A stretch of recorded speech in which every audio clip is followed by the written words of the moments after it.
আগে যদি জানতাম যে পটল দিয়ে যে এত সুন্দর ইয়ামি ইয়ামি নাস্তা হয়, স্ন্যাক্স রেসিপি সকালে কিংবা বিকালে সবাই খেতে পারবে, এতটাই মজার এবং ইয়ামি হয়, সেজন্য আমি আজকে আপনাদের সাথে শেয়ার করতে চলে এসেছি এমনই ইয়ামি একটা স্ন্যাক্স রেসিপি, যা একবার খেলে বছরের বছরে এর স্বাদ, 1-2 বছরও এর স্বাদ ভুলতে পারবে না।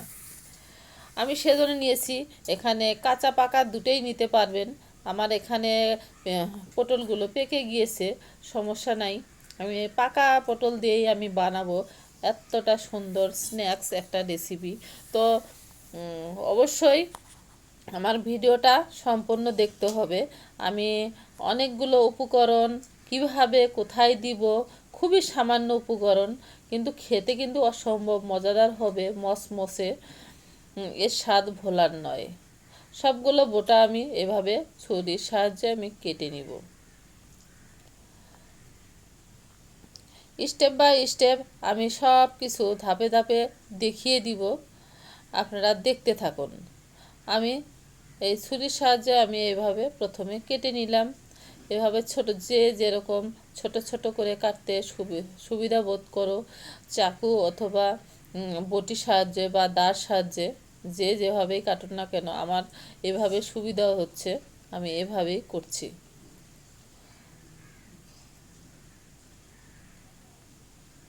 সবগুলো পটলই আমি এভাবে লম্বা করে ধরে আমি কেটে নিব।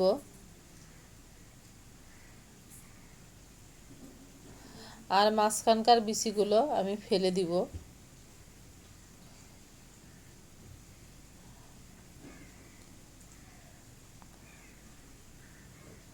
আমি সবগুলোই আমি একই প্রসেসে আমি কেটে নিলাম, আর ভিতরকার আমি বিচিগুলো ফেলে দিয়েছি।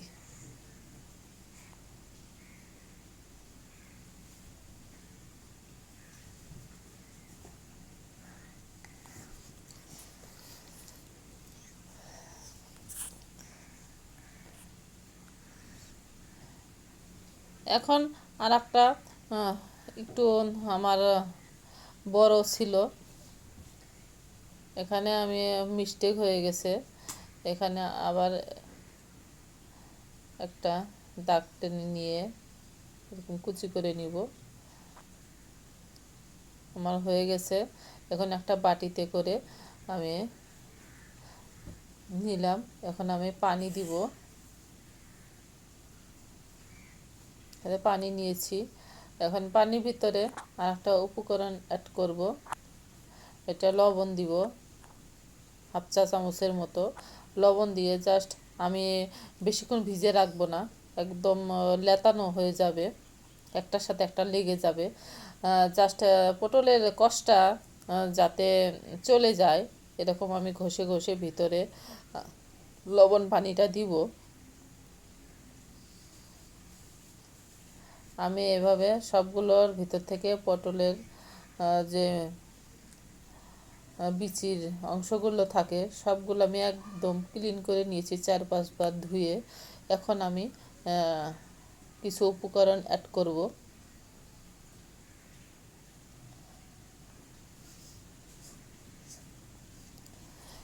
এই উপকরণগুলো কম বেশি সবার ঘরেই থাকে।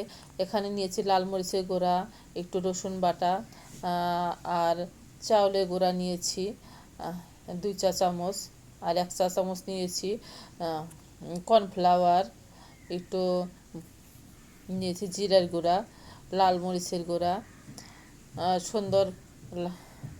অবশ্যই আপনারা যখন বানাবেন তখন রসুন বাটা জিরা বাটা অবশ্যই দিবেন, কারণ রসুন বাটা জিরা বাটা দিলে খুবই ইয়ামি ইয়ামি ভাব হবে, আর মসমসে হবে। কর্নফ্লাওয়ার, চাউলের গুঁড়ি, এই দুটাই আপনারা দেওয়ার চেষ্টা করবেন। আর যদি কর্নফ্লাওয়ার না থাকে চাউলের গুঁড়াটা অবশ্যই দিবেন, তাহলে সুন্দর একটা মসমসে এবং জুসি জুসি ভাব আসবে। এখন আমি সবগুলো ঘষে ঘষে আমি সব মশলা আমি দিয়েছি, এখন আমি এরকম একটু মশলা ঝারিয়ে ঝারিয়ে নিব। নেওয়ার পরে আমি আর একটা উপকরণ অ্যাড করব। এখানে আমি প্যাকেটের বেসন নিয়েছি। অবশ্যই প্যাকেটের বেসনটা চেষ্টা করবেন নেওয়ার। এখানে 3 চামচ আমি প্যাকেটে বেসন নিয়েছি। একটু পানি অ্যাড করব, কারণ ওখানে যেহেতু মশলা আছে, একটু আমি লবণটা একটু জাস্ট অ্যাড করব আর সুন্দর একটা ব্যাটার রেডি করে নিব। বেশি কিছু লাগে না, অল্প কিছু উপকরণই এতটা ইয়ামি একটা নাস্তা হয়। না বানালে আপনারা বুঝতেও পারবেন না। একটু ফেটিয়ে নিব। আর প্যাকেটের মশলা বেসন অবশ্যই অ্যাড করার একটাই কারণ, এটা রেস্টে রাখতে হয় না। যখন বানাবেন তখনই ঝটপট অতিথি আপ্যায়নে বা পরিবারের বাচ্চারা, বড়রা, ছোট বড়, বুড়ারাও খেতে পারবে, এতটা ইয়ামি হয়। যখন বানাবেন রেস্টের কোনো প্রয়োজন নাই। ব্যাটার বানাবেন আর জাস্ট ঝটপট করে আপনারা ভেজে দিবেন, 5 মিনিটেই হয়ে যাবে ইয়ামি একটা নাস্তা। এই তো আমি এদিকে ঢেকে রেখে দিলাম। অন্যদিকে আমি একটা ছোট একটা কড়াই বসিয়ে দিয়েছি। অল্প তেলেই আমি ভেজে নিব, ডুবো তেলের মতো করে, সেজন্য ছোট্ট একটা কড়াই দিয়েছি।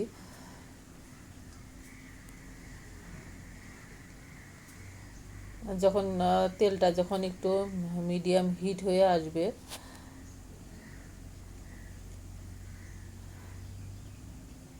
তখনই আমি সুন্দর করে আবারও একটু বেসনের মধ্যে একটু চুবড়িয়ে আমি দিয়ে দিলাম পটলগুলো। পটল 2টা করে দিব আর কি। আমার কড়াই ছোট, বেশি বড় হলে অবশ্য সবগুলো দেওয়া যেত। আমার 2টো করে আমি দিয়ে আমি সুন্দর মিডিয়াম, এই সময় আমি চুলার আঁচটা মিডিয়াম টু লো করে সুন্দর মচমচে করে আমি ভেজে নিব। এক সাইড হয়ে গেছে, মাশাআল্লাহ দেখি কতটা সুন্দর একটা কালার এসেছে। মিডিয়াম টু লো আছে, সুন্দর করে ভেজে নিব, খুবই মচমচে হবে, দেখতেই পাচ্ছেন। এই তো, কিন্তু আমি একটা স্টিক দিয়ে নাড়িয়ে চাড়িয়ে উল্টিয়ে পাল্টিয়ে আমি ভেজে নিব। এই তো আমার ভাজা শেষ। স্টিক দিয়ে আমি তুলতে সুবিধা বোধ করি, এইভাবে ধরে এতটাই মজাদার হয়েছে, দেখতে পাচ্ছেন। মনে হয় জুসি জুসি ভাব, মনে হয় এখনই খেয়ে ফেলি। এখন তো খাওয়া যাবে না, খুবই গরম। অবশ্যই খাবো, সেটাও শেয়ার করব। অবশ্যই দেখতে থাকে আমার শেষ পর্যন্ত। আমি একইভাবে সবগুলো আমি ভেজে নিব। এক সাইড হয়ে গেছে, আবারও উল্টিয়ে আর এক সাইড।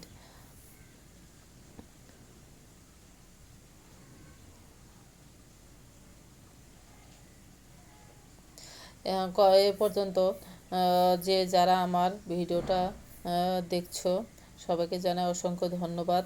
আমার কথা এবং কাজে যদি কোনো ভুল ভ্রান্তি হয়ে থাকে, বন্ধুরা ক্ষমার দৃষ্টিতে দেখবেন।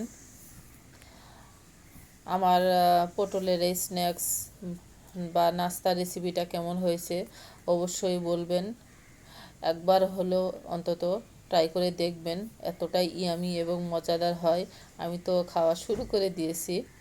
আপনারা ভালো থাকেন, সুস্থ থাকেন, যে যেখানে থাকেন। বন্যার্তদের জন্য দোয়া করবেন, তারা যেন সহি সালামতে থাকে, নিরাপদ জায়গায় যেতে পারে। সবার জন্য দোয়া করি।